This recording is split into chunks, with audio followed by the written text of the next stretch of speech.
vu la semaine dernière que, selon Dieu, la richesse la plus importante était nos relations. On l'a étayé d'une façon biblique et mon but ce matin, ce n'est pas de ressortir tous les arguments bibliques qui nous ont poussés, qui nous ont amenés à réaliser, à comprendre qu'effectivement, parmi toutes les richesses, celle qui était la plus importante, c'est celle de nos relations. Juste peut-être rappeler ce texte que nous avons cité la semaine dernière, quand à un moment donné, les religieux de l'époque de Jésus sont venus voir le Messie en lui disant « Peux-tu nous dire, parmi tous ces commandements, et vous savez que les Juifs en ont 613, des mitzvot, on appelle ça, parmi toutes ces règles, parmi tous ces commandements, quel est celui qui est le plus important ?» Et Jésus va répondre par ce commandement que l'on connaît tous, « Tu aimeras le Seigneur ton Dieu de tout ton cœur, de toute ton âme, de toute ta pensée, et ton prochain comme toi-même. » Nous avions établi la semaine dernière que les relations importantes, c'était des relations qui allaient vers Dieu, qui allaient vers les autres, et aussi être en bonne relation avec soi-même, parce que ce commandement dit, tu aimeras ton prochain comme toi-même. La semaine dernière, nous avons vu qu'il était important de développer une relation envers Dieu, et je vous invite à revenir vers ce message pour vous en nourrir à nouveau, pour le connaître si vous n'étiez pas là, si vous n'avez pas écouté en ligne cette prédication. Aujourd'hui, on va parler de notre relation avec les autres, mais surtout et notamment par rapport à notre propre famille. Avec ce titre qui va apparaître devant vous, « Ma famille, ma bataille ». On le dit ensemble ? Ma famille, ma bataille. Je sais que ça vous fait penser à autre chose, mais restez concentrés sur ce titre-là. La famille est l'un des liens les plus forts que Dieu ait créés. Il existe de nombreux versets qui convergent dans le même sens. J'en ai choisi 3. Ils vont apparaître devant vous. Tout d'abord, Genèse 2, verset 24. Il est dit ceci, « C'est pourquoi l'homme quittera son père et sa mère et s'attachera à sa femme et ils deviendront une seule chair. » C'est bien plus que de la coloc. C'est vraiment s'attacher, devenir une seule chair. Il y a un lien puissant qui doit exister dans les couples. On ne vit pas l'un à côté de l'autre, on vit ensemble et on vit un lien fondamental. La Bible dit que c'est un lien puissant. Exode 20, verset 12, ce n'est pas parce qu'on quitte ses parents pour s'attacher à un conjoint que les parents ne demeurent pas importants. Il est dit ceci, honore, et littéralement c'est donne du poids, donne de la valeur, donne du prix, honore ton père et ta mère, afin que tes jours se prolongent dans le pays que l'Éternel, ton Dieu, te donne. Un lien encore fort, un lien familial, un lien qui nous relie à nos parents. Dernier verset, Psaume 127, versets 3 à 5. « Voici des fils ». Le mot « fils » ici est un mot générique. Donc on peut dire « voici des fils et des filles ». Mesdames, mesdemoiselles, sentez-vous concernés. Voici des fils et des filles sont un héritage de l'Éternel, le fruit des entrailles.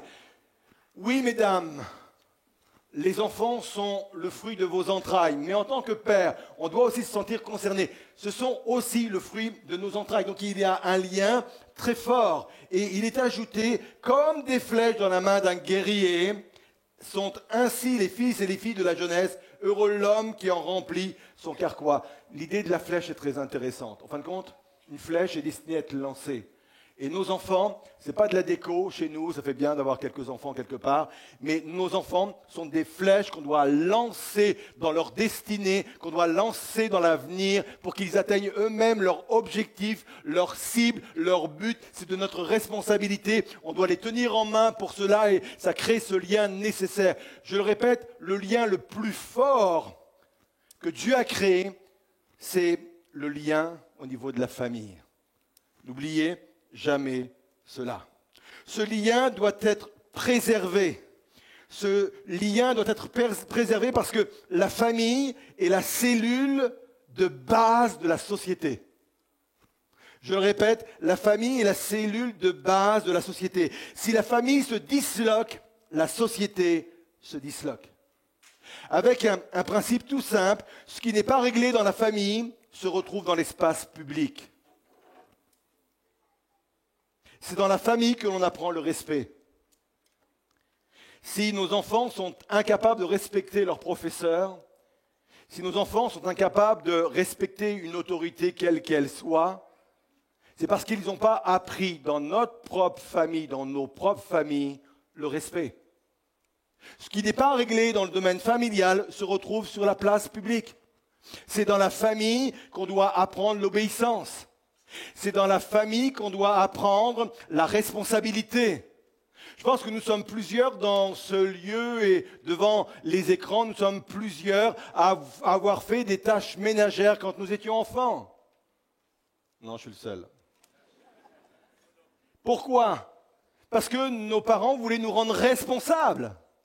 Et tout cela se passe vraiment dans les familles, dans les foyers, dans les maisons. Je sais que je passe ce matin pour un vieux réac. J'assume.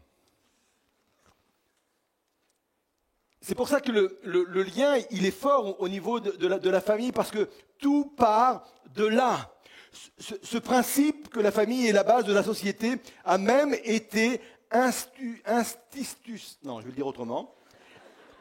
C'est un dyslexique qui vous parle. Institutionnalisé, c'est mieux comme ça. Non mais merci, corrigez-moi.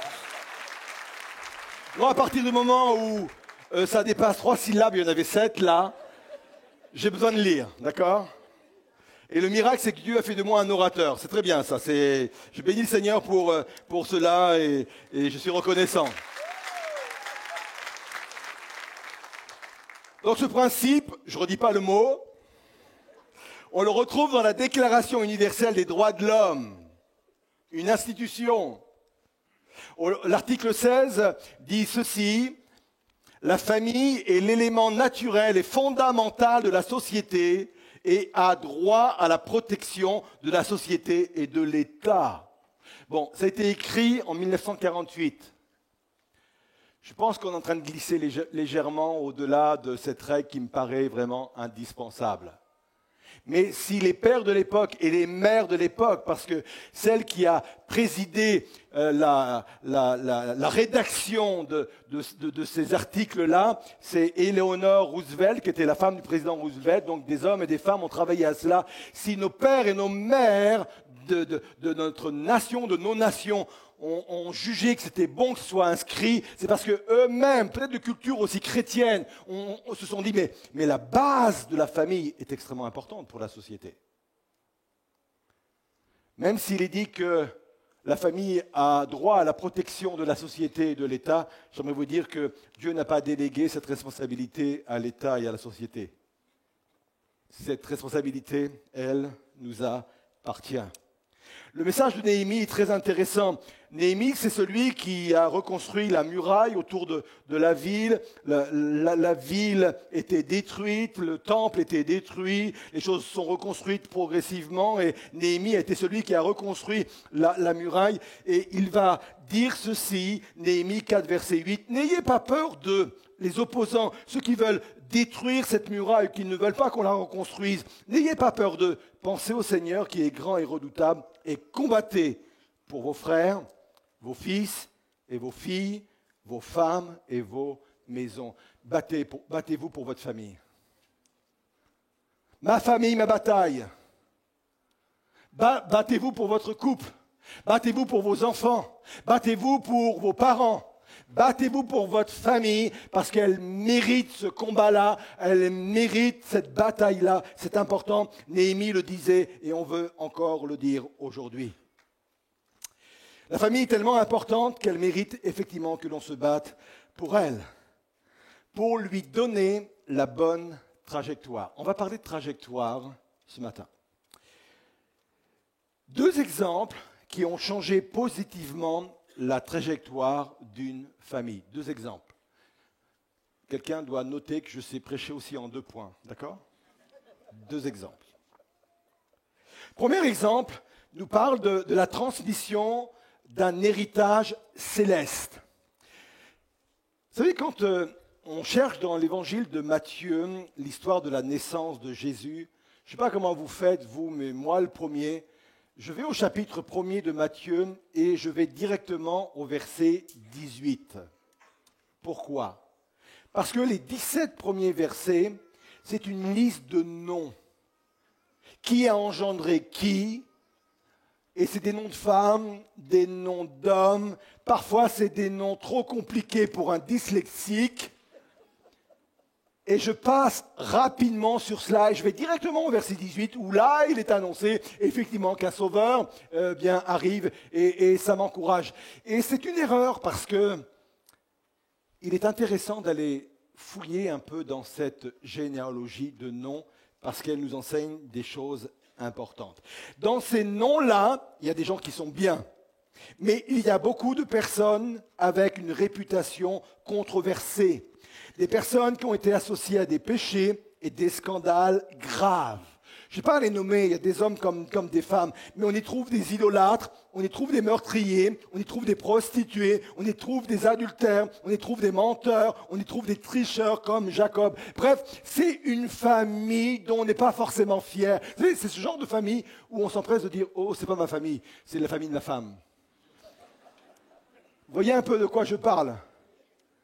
On a tous un cousin, un oncle, je sais pas, ou un peu lourd, un peu compliqué, avec un passé compliqué, avec des affaires compliquées. Et c'est une famille de laquelle on veut se départir. Non, c'est pas moi. C'est de la famille de mon mari.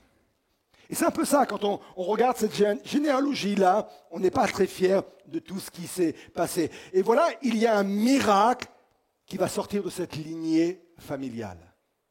Matthieu 1, verset 16.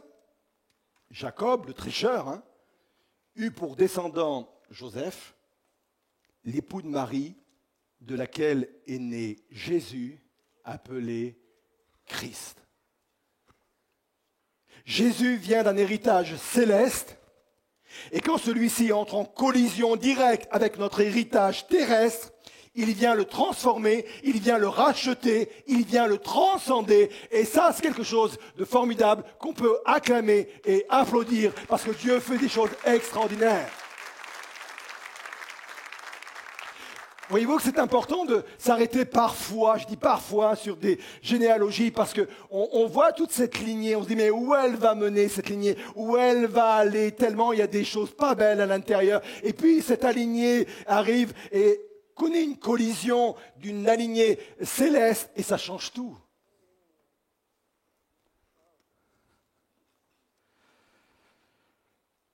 Ce type de collision peut changer l'histoire d'une famille. Ce type de collision peut changer la trajectoire d'une famille. Personnellement, je l'ai vécu dans ma propre famille. La foi est venue par l'intermédiaire de mes grands-parents. Je n'étais pas né à cette époque, et c'était du côté de ma mère.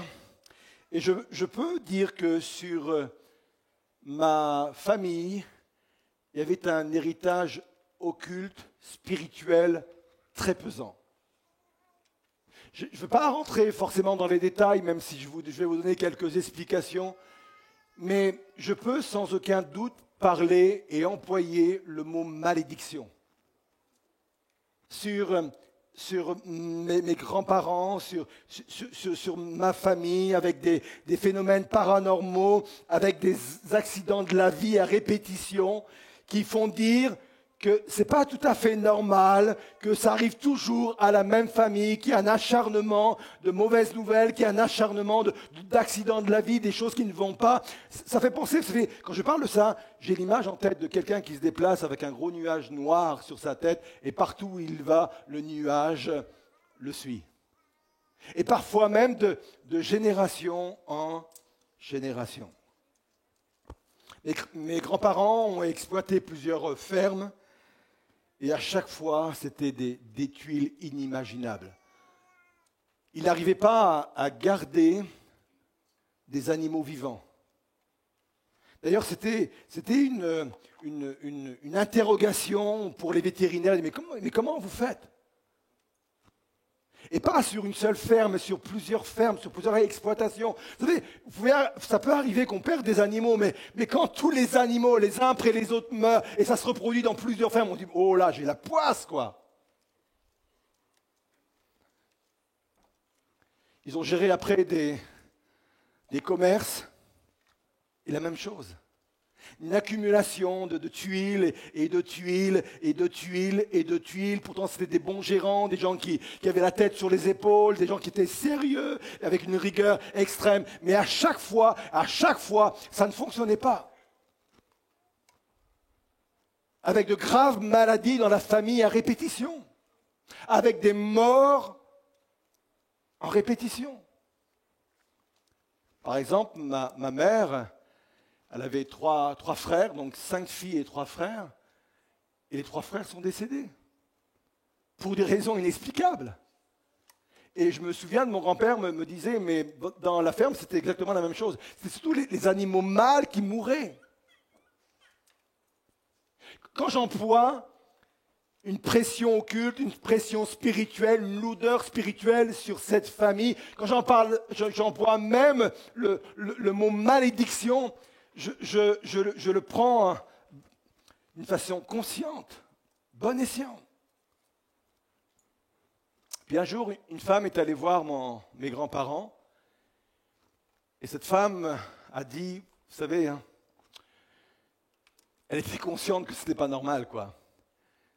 Elle a dit, écoutez, il y a un pasteur qui va une fois par semaine dans cette ville de Livaro, en Normandie. Il prêche l'évangile, semble-t-il. On entend même dire qu'il y a des guérisons, qu'il y a des miracles. Moi, si j'ai un conseil à vous donner, il faut vraiment aller le voir. Et mes grands-parents, ils sont allés, ma grand-mère était encore gravement malade, ils sont allés à ce premier culte, et la collision a eu lieu là, pendant ce culte.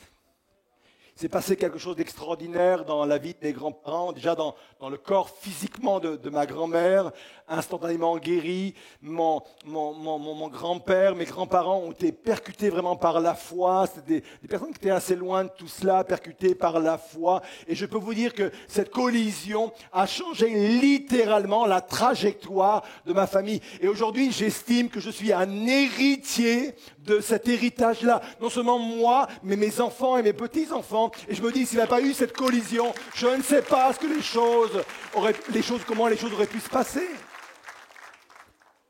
Tu peux changer la trajectoire de ta famille par ta relation à Dieu. Tu peux changer la trajectoire de ta famille en décidant peut-être ce matin, et chez vous, chers internautes, en disant, mais moi, Dieu, c'était quelque chose de loin, c'est un concept lointain, mais je veux vivre une rencontre avec lui. Moi, je sors d'une lignée sur le plan familial qui n'est pas vraiment terrible. Je sens qu'il y a une lourdeur spirituelle, il y a des choses qui ne vont pas. Et même si j'ai une famille parfaite, j'ai besoin que cette collision arrive pour changer et dévier la trajectoire de ma famille, pour qu'il y ait des répercussions jusque dans l'éternité. Amen. Vous êtes là?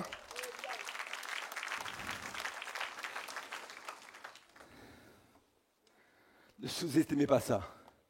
Votre relation avec Dieu aujourd'hui, votre engagement avec Dieu aujourd'hui aura un impact certain sur votre propre famille et si le Seigneur n'est pas revenu, sur les générations futures.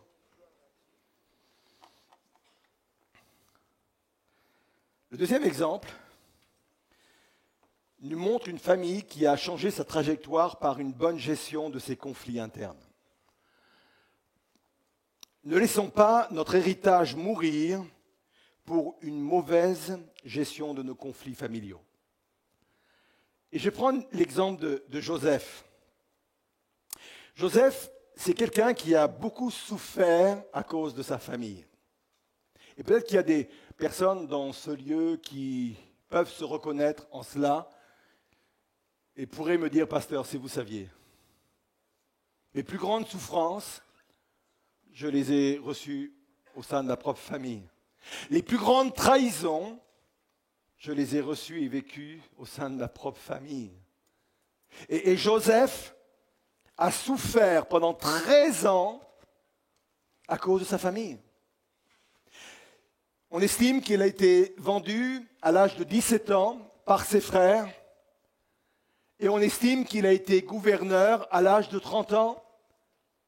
Et pendant ces 13 années qui séparent ces deux moments, quelle souffrance! Il va connaître le rejet, il va connaître l'humiliation, il va connaître l'esclavage, il va connaître la prison, et tout cela à cause de mauvaises décisions de ses propres frères. Et un jour, il va se retrouver devant un choix crucial. Il doit choisir entre la vengeance et le pardon. Deux options qui influenceront les générations futures de manière très différente.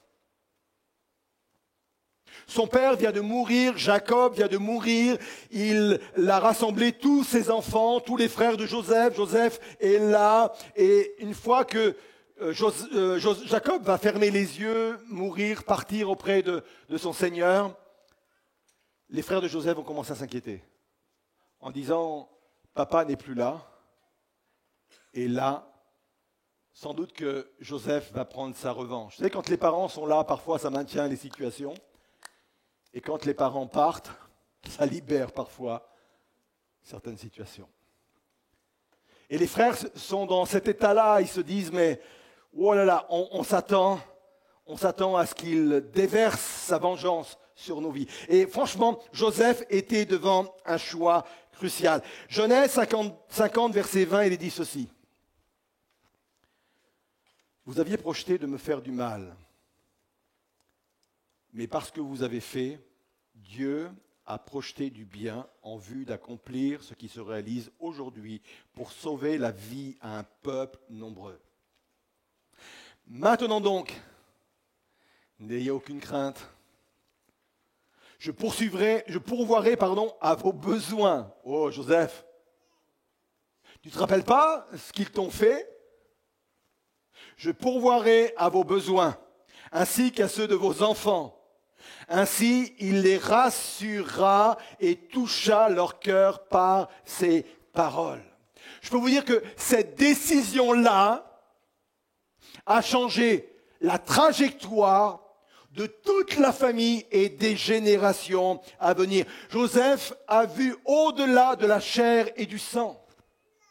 Il a vu au-delà de la jalousie et de tout ce qui s'en est suivi. Il a vu que derrière tout cela, il y avait sans doute la volonté de Satan de détruire non seulement la famille, mais de détruire la lignée qui allait être une bénédiction pour des peuples, pour des nations, y compris pour la nôtre, parce que de cette lignée est sorti le Messie.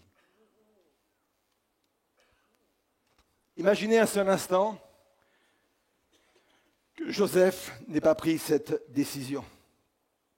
Par sa décision, il a permis à ce que la bénédiction continue de couler vers son fils Manassé, qui est devenu l'un de ses 12 tribus d'Israël, mais également vers ses frères. Ne laissez pas votre héritage mourir pour une mauvaise gestion de vos conflits, par orgueil ou en restant cloîtré, fermé dans l'offense. À chaque fois qu'on va prendre la décision de dire « Je veux construire quelque chose au sein de ma famille, je veux reconstruire, je veux bien gérer mes conflits, je veux régler ces conflits. » À chaque fois que je vais prendre cette décision-là, écoutez bien ceci, Dieu sera toujours à vos côtés pour cela. Toujours. Il y a un texte que je vais mettre devant vous, il est hyper connu, Matthieu 18, verset 19. Il est dit ceci, « J'ajoute, si deux d'entre vous se mettent d'accord, ici-bas, au sujet d'un problème, pour l'exposer à mon Père Céleste, il les exaucera. Car là où deux ou trois sont assemblés en mon nom, je suis présent au milieu d'eux. » Ce verset, on l'a souvent utilisé pour dire que peu importe si on est deux ou trois dans un culte ou même plus, Dieu sera au milieu de nous. On peut peut-être l'utiliser pour cela, mais le contexte, il est tout autre. Qu'est-ce qui me fait dire cela? C'est le verset qui suit. Matthieu 18, donc 19, 21. Alors Pierre s'approcha de Jésus et lui demanda, « Seigneur, si mon frère se rend coupable à mon égard, combien de fois devrais-je lui pardonner? Irai-je jusqu'à 7 fois ?» Et vous connaissez la réponse de Jésus, non pas 7 fois. 7 fois 70, qui fait 490, en d'autres termes, reste toujours dans l'esprit du pardon. Alors, on relit les deux. On relit les deux versets. Si deux d'entre vous se mettent d'accord ici-bas au sujet d'un problème, et le problème, c'est un problème de conflit, un problème de pardon, de besoin de pardonner. Dieu dit, si vous vous accordez, je serai à votre côté et je vous exaucerai. C'est ce qu'il dit. Car là où deux ou trois sont assemblés en mon nom, pour cette cause-là, je suis présent au milieu d'eux. Je vais bosser avec toi, je vais travailler avec toi. Si ta famille est ta bataille, si tu es en train de te battre pour maintenir ta famille, pour maintenir tes enfants, pour maintenir ton couple, Dieu sera à côté de toi.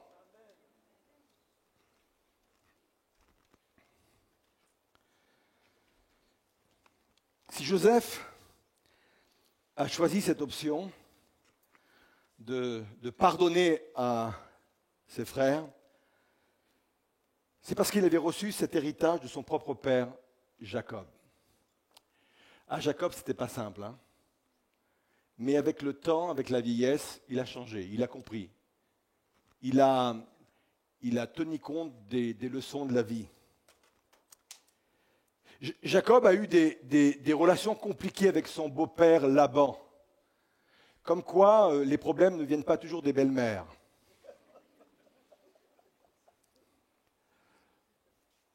On vous aime, les belles-mères. Mais restez à vos places. Mais on vous aime. Je ne sais pas ce qu'on ferait sans vous. Il a des problèmes avec son beau-père.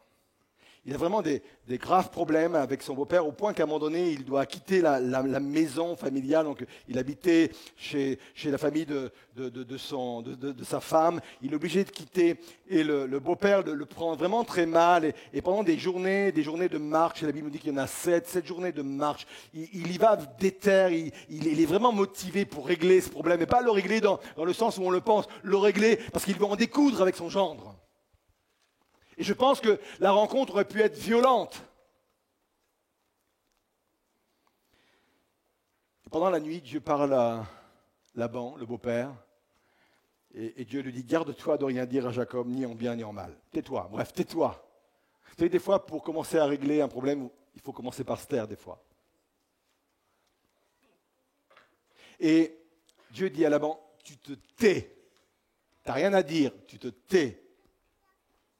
Et là, il va se passer quelque chose de miraculeux. Quelque chose qui va impacter la famille, qui va impacter la trajectoire de la famille. Genèse 31, 44, il est dit ceci, c'est Jacob qui parle. Maintenant donc, viens, concluons une alliance, toi et moi, et laissons ici un signe qui nous serve de témoin à tous deux.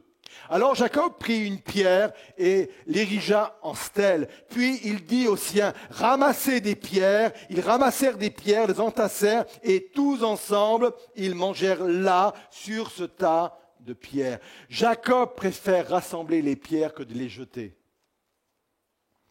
Retenez bien cela. Il préfère rassembler les pierres, construire quelque chose sur ces pierres, plutôt que de les jeter. On aurait tous des bonnes raisons de jeter la pierre à l'autre.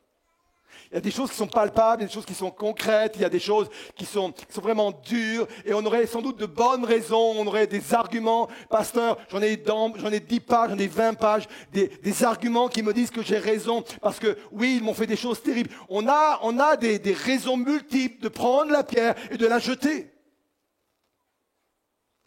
Jacob avait des raisons pour le faire. Au lieu de jeter la pierre, il a rassemblé les pierres pour construire une alliance. Et vraiment, l'image est forte. On peut se rassembler et construire autour de ce qui pourrait nous diviser. On peut se rassembler et construire autour de ce qui peut nous blesser, qui peut nous détruire. On peut construire quelque chose de fort sur nos rancunes, nos différences, nos incompréhensions. Et une fois qu'on a construit cela, il est dit, et ils mangèrent.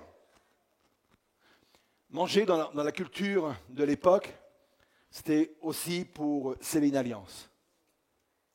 C'était sceller une amitié et sceller une alliance. Et je peux vous dire que ce moment-là a changé la trajectoire de la famille de Jacob. On le voit, Joseph va appliquer la même chose. Si déjà Jacob n'avait pas appliqué cela, s'il n'était pas réconcilié avec sa famille et son frère, notamment plus tard, je pense que la trajectoire de la famille de Jacob, Joseph, Manassé n'aurait pas été la même. C'est pour ça que je répète et je redis, ne détruisons pas notre héritage pour des conflits qu'on ne sait pas gérer. Puis c'est intéressant également, une fois qu'ils ont fait cette alliance, ils ont mangé ensemble, il est dit Genèse 31, 52, ce tas de pierres-là et cette stèle nous serviront de témoins. Je ne dois pas dépasser ce tas de pierres et cette stèle dans ta direction et tu ne dois pas les dépasser dans ma direction avec de mauvaises intentions. C'est quoi l'histoire? Elle est intéressante. Bon, on s'est réconciliés. Plutôt que de prendre les pierres pour les jeter, on a construit quelque chose, on les a rassemblées, on a construit quelque chose, on a fait une alliance dessus, on a mangé là, on a scellé des choses. Mais ce tas-là, on va le laisser là. Pourquoi? Parce que le jour où Jacob aura l'idée, avec son épouse, d'aller voir son beau-père, sa belle famille, il passera par cette route-là. Et forcément, il passera devant cette stèle-là. Et si, au préalable, il y avait eu l'idée de dire, ouais, quand même... je suis pardonné un peu trop vite quand même. T'es bon, toi, franchement, t'es trop bon même. T'as vu ce qu'il t'a fait en rien de temps. Vous savez, on connaît tous ce film-là. Hein. Une fois qu'on a reconstruit quelque chose, une fois qu'on a décidé de pardonner, une fois qu'on a décidé de quelque chose, on a tous eu ce film en tête en disant, t'as pas été un peu trop vite là? Est-ce que c'est pas toi le nigo de service? Et c'est intéressant de dire, c'est celle-là, elle va rester là. Parce que le jour où je vais aller visiter mon beau-père, ma belle famille, s'il y a des choses entre deux qui ont remonté dans mon cœur, cette celle me dit, non, non, non, non. Lâche tes mauvaises intentions là.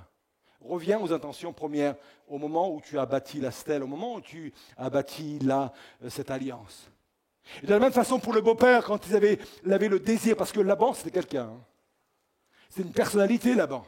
Et quand le beau-père allait voir sa fille et son gendre, eh bien, il passait sur ce même chemin en disant, ouais, c'est vrai. Bon. Jacob, il a aussi des défauts, mais bon, on a fait alliance, quoi. J'aimerais vous dire qu'on touche un point crucial dans l'importance de bien gérer nos conflits familiaux. Parce que si on ne sait pas bien les gérer, on peut changer la trajectoire de notre famille. Pesez ça, c'est extrêmement important. Pesez cela. Vous ne pouvez pas imaginer le nombre de personnes qui, au moment de quitter cette terre, les regrets qu'ils ont de ne pas avoir réglé leurs affaires avec leur propre famille. C'est terrible. C'est maintenant, notre vivant. J'entends le fait qu'il peut y avoir des familles dysfonctionnelles.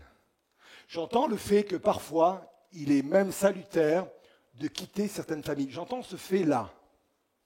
Et il m'est arrivé, très rarement, mais il m'est arrivé de donner ce conseil à des personnes, fuis la maison de tes parents. Parce que perversion narcissique, tout ce que vous voulez, et c'était vraiment salutaire. Oui, il y a des exceptions. Oui, il y a des moments où nous sommes confrontés à cela. Oui, il y a des moments où il n'y a pas de solution. Mais dans 99% des cas, il y a une solution.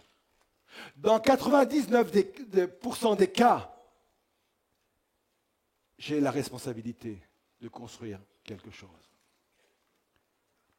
Ma famille, ma bataille. Je suis étonné de voir comment on est capable de batailler sur son lieu de travail pour avoir une augmentation, pour avoir une promotion.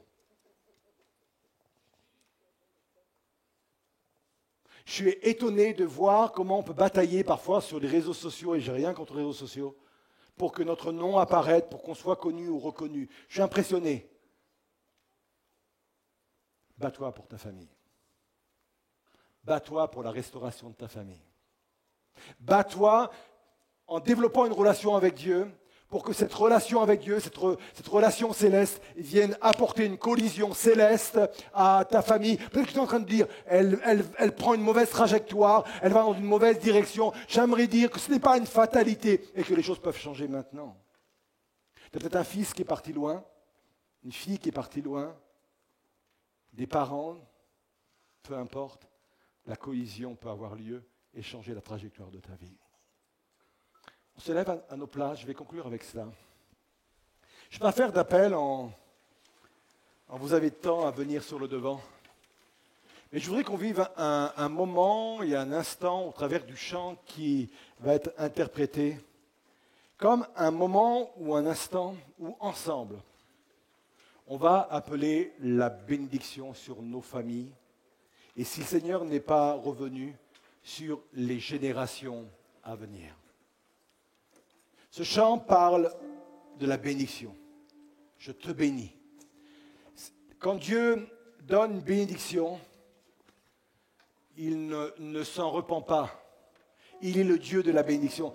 Quand il a créé l'homme et la femme, avant même de leur parler, avant même de leur donner le premier commandement, avant même, la Bible nous dit que Dieu les bénit. C'est comme si que Dieu n'avait pas pu attendre plus longtemps. C'est comme si que c'est tellement puissant et présent dans sa vie et présent dans son cœur qu'il ne pouvait pas remettre cela 5 minutes plus tard ou 10 minutes plus tard. La Bible nous dit, il les créa bien sûr Adam avant, Ève ensuite, et il est dit qu'aussitôt il les bénit. Dieu voulait déjà à l'origine bénir la famille. Le couple était déjà la base du foyer, la base de la famille, parce qu'ensuite il leur a demandé de procréer, de se multiplier. Et déjà là, à la base, avant que les enfants arrivent, Dieu a voulu bénir. Il est béni, dit la Bible. Je ne connais pas votre situation, je ne sais pas sur quoi vous butez actuellement, ce que vous connaissez. Mais je vous invite dans ce lieu, et je vous invite devant vos écrans, à réclamer cette bénédiction sur vos vies. On va la proclamer ensemble. Quand Dieu promet la bénédiction, il veut que je m'y implique également.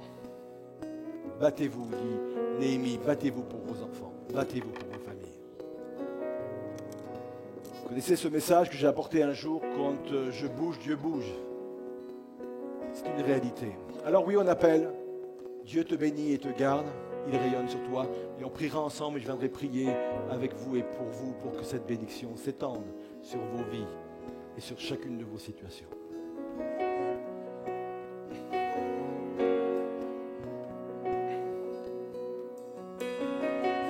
Dieu te bénit et te garde, il rayonne sur toi, t'accorde sa grâce, ton Dieu seul tourne vers toi, te donne paix.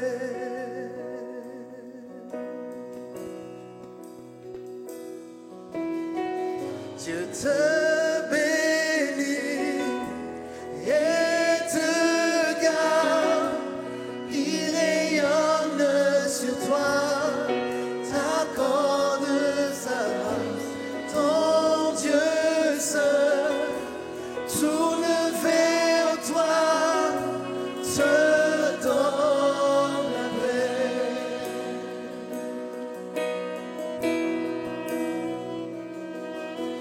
Amen,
amen, D'une seule voix.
sa faveur reste sur toi au plus de 1000 générations, sur ta famille et tes enfants et les enfants de leurs enfants. Que sa faveur reste sur toi au plus de 1000 générations, sur ta famille et tes enfants et les enfants de leurs enfants. Que sa présence environne avec toi, à tes côtés, il est dino et t'entoure. Il est pour toi, il est pour toi, dès le matin jusqu'au coucher, à chaque pas, veille sur toi, dans ton larme et dans la joie.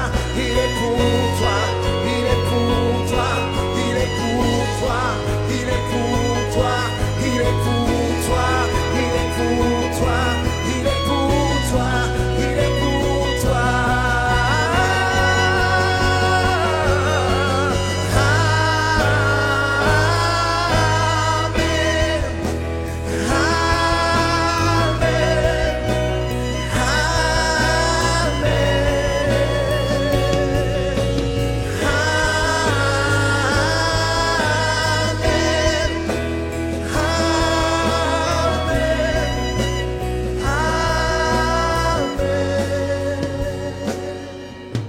Alors que nous sommes réunis ce matin dans ce lieu, attendez-vous à ce qu'il se passe, à ce qu'il se passe quelque chose dans votre vie. Un jour, les disciples sont montés au temple et il y avait là un estropié de la vie, quelqu'un qui était handicapé de la vie. Et ces hommes de Dieu vont dire, je n'ai ni argent ni or, mais ce que j'ai, je te le donne. Et la Bible nous dit que cet homme s'attendait à recevoir d'eux quelque chose. Le fait de s'attendre nous met dans une disposition de cœur qui fait que nous sommes attentives à ce qui va se produire. Et je vous demande d'avoir cette attention particulière, cette attente particulière, pour recevoir ce matin la grâce, la bénédiction dont vos familles, vos couples, vos enfants ont besoin. Peut-être que vous vous êtes dit cette semaine, les enfants filent un mauvais coton, empreints de mauvaises trajectoires. Peut-être que vous vous êtes dit, je ne sais pas jusqu'où ça va aller. J'aimerais vous dire que cette trajectoire, cette mauvaise trajectoire peut s'arrêter et se réorienter.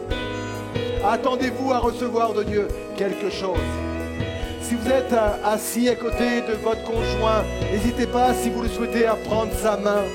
Si vous avez des enfants, vos enfants à côté de vous, n'hésitez pas à les prendre sous vos mains, sous vos bras et appelez la bénédiction.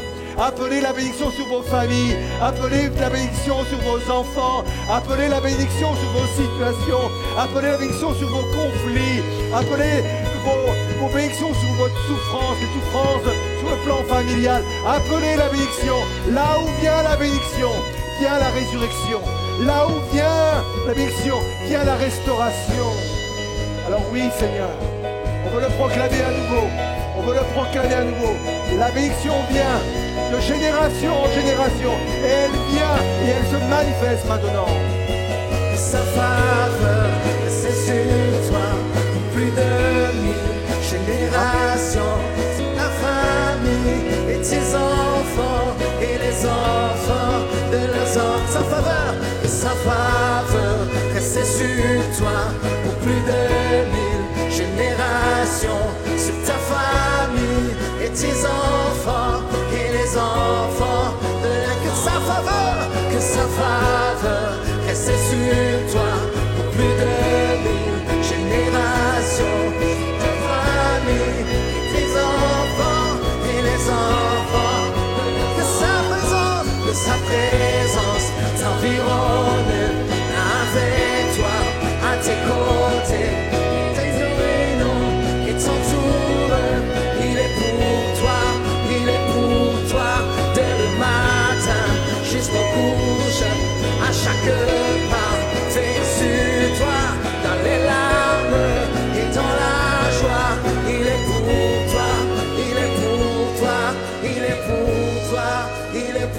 toi, il est pour toi. Viens, Seigneur, ce matin. Je m'associe à la prière de ceux et celles qui sont là devant nous, Seigneur. Tu le dis dans ta parole, si deux s'accordent. Je m'accorde, Seigneur, à leur prière, je m'accorde à leur souffrance. Je m'accorde à leur foi pour que quelque chose de nouveau se produise ce matin, Seigneur Jésus. Je m'associe, Seigneur, à leurs requêtes, je m'associe à leurs demandes, je m'associe à leurs pleurs, je m'associe à leurs cris, je m'associe à eux, Seigneur. Parce que ta parole le dit, s'ils s'accordent, si nous nous accordons ensemble, Seigneur, tu entends, Seigneur Jésus, et tu travailles, tu agis. Pendant que je prie, Seigneur, les eaux bougent comme dans la vallée d'Ézéchiel. Pendant que je prie, pendant que nous prions ensemble, un bruit, Seigneur, se fait entendre dans la vallée, Seigneur. Des membres se réunissent. Des os se rapprochent les uns des autres. Des membres de la famille se rapprochent les uns des autres. La chair commence à croître, la peau commence à pousser, les nerfs commencent à venir, la vie commence à venir, Seigneur. Quelle que soit la vallée, Seigneur, quand l'Esprit souffle, quand ta parole souffle, Seigneur, le miracle a lieu, le miraculeux a lieu. Ce qui pensait être impossible a lieu, Seigneur. Alors je veux bénir chacun et chacune maintenant. Je veux les bénir et nous bénissons ensemble. Nous nous associons ensemble pour sa bénédiction. Et on veut proclamer tout à nouveau. Et on veut annoncer tout à nouveau la bénédiction sur nos vies et nos propres familles. Je te loue, Seigneur, et je t'adore au nom de Jésus. Sa faveur, c'est sur toi, le plus de 1000 générations, sur ta famille, tes enfants et les enfants de sa faveur, restez sur toi, le plus de 1000 générations, sur ta famille et tes enfants et les enfants de sa présence, que sa présence là avec toi, à tes côtés, qu'il t'inonde et t'entoure. Il est pour toi, il est pour ta présence et sa présence, d'être couché avec toi, à tes côtés.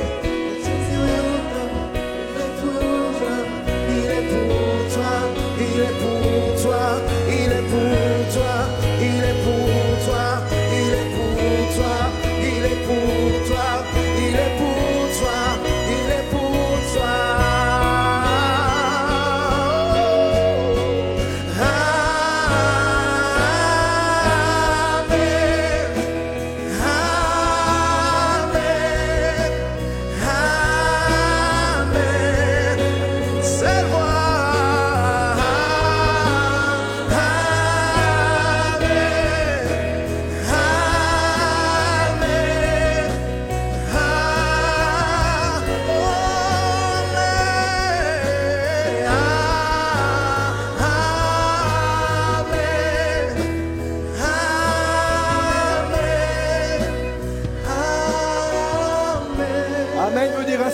Oui, je le crois. Oui, je le reçois. Amen, amen, amen pour cette bénédiction dans nos vies et sur nos vies. Amen et amen.